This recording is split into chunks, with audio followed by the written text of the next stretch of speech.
This podcast contains discussions of coercive control, emotional abuse, parental alienation, and family violence. Listener discretion is advised. Hi, and welcome back to After the Quiet. This is episode 93.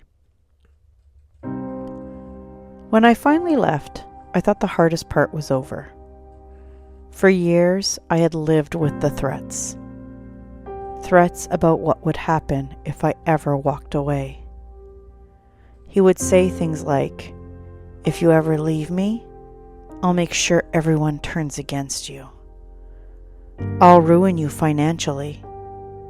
I'll make sure you never see your kids again."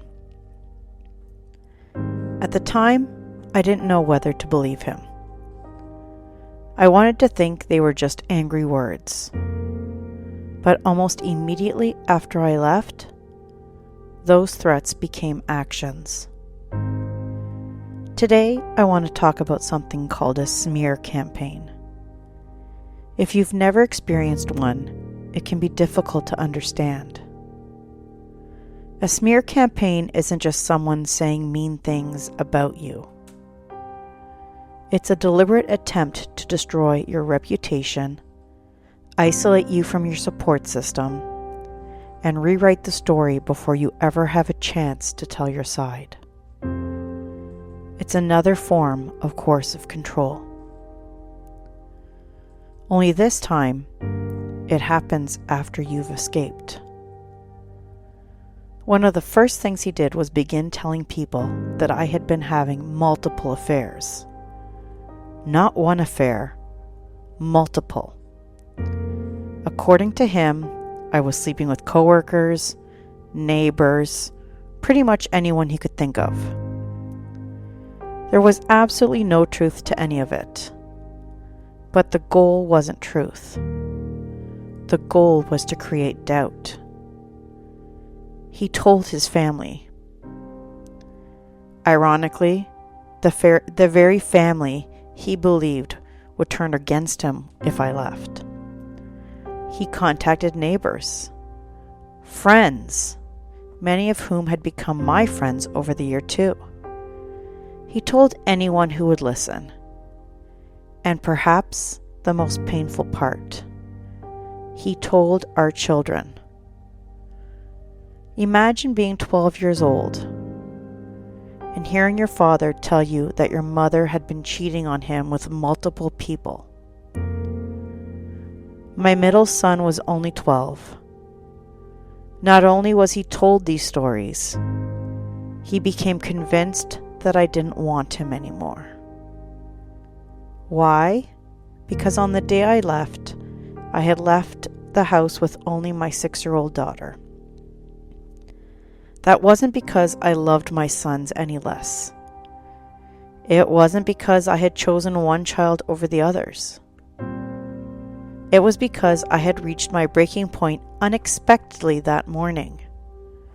My daughter happened to be with me when I left. My sons weren't. But to a 12-year-old, especially one being fed a completely different narrative, that distinction can disappear. He believed I had left him behind. As a mother, there are a few things more heartbreaking than knowing your child believes something that isn't true. My oldest son struggled deeply too. He has always been my sensitive child. The stories he was being told devastated him. He became withdrawn, depressed. He didn't know who or what to believe. The lies didn't just damage my relationship with my sons. They affected my entire family. For a long time, my boys resisted seeing me. They resisted seeing my mom, my sister, people who had loved them their entire lives, because they had been given a version of reality that painted all of us as the problem. One lie in particular still breaks my heart. My father had passed away 3 years before I left. He wasn't here to defend himself. Yet somehow, he became part of the smear campaign too. My ex began telling our children that he believed my father had cheated on my mother. There was absolutely no basis for that claim.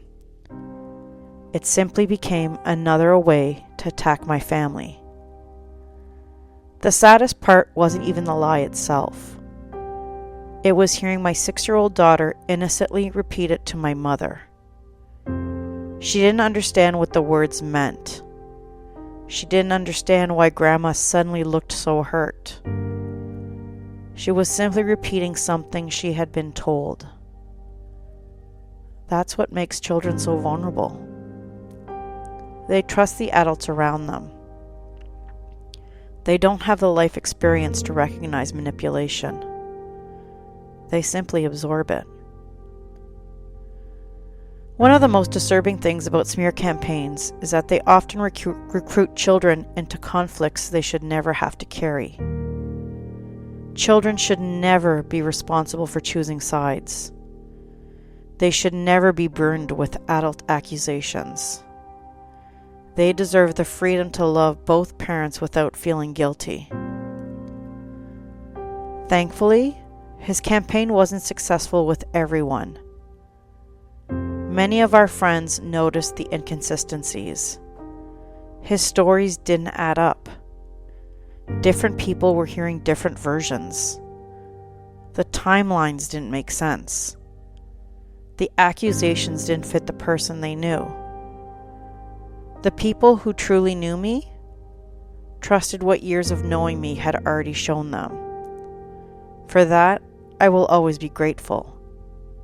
Because when someone is trying to erase your character, having even a handful of people who will quietly say, "That doesn't sound like her," can make all the difference. Looking back now, I realize he wasn't reacting to me leaving. He was fulfilling promises he had been making for years. He had always told me what would happen if I left. He would ruin my reputation, he would ruin me financially, and he would take my children away from me. 7 years later, he didn't succeed in turning everyone against me.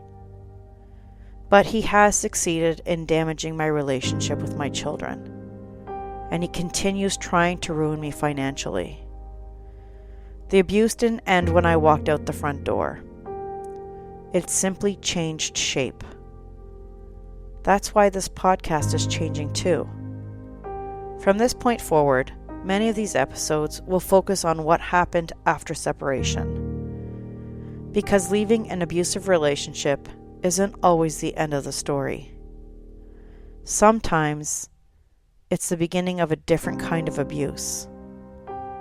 One that happens through courtrooms, emails, children, money, and reputation. I'm going to do my best to tell this story chronologically, but I also want to be honest with you. Trauma doesn't organize itself into a neat timeline. Memories don't always arrive in order. Sometimes something happens today, and suddenly I remember something from 7 years ago that I hadn't thought about in years. Trauma has a way of protecting us by locking memories away until something unlocks them again. So if the timeline occasionally jumps, please know that's why. If you'd like to follow along with some of the evidence I've kept over the years, you can find me on Instagram at after_the_quiet. Where it's safe to do so, I'll share what I call the receipts, messages, emails, documents, with names and identifying details blurred. Because this podcast isn't about exposing people. It's about documenting my lived experience. I have a responsibility to protect my children. I have a responsibility to protect myself. especially because the retaliation hasn't stopped. I'm telling my story, not out of revenge, but because silence protected the abuse for far too long. Thank you for listening to After the Quiet. If this episode resonated with you, please follow the podcast, share it with someone who may need it, and leave a review. It helps more people understand what coercive control can look like, not just during a relationship, but long after someone has found the courage to leave. Because sometimes leaving isn't the end of the abuse. Sometimes it's only the beginning of a new chapter.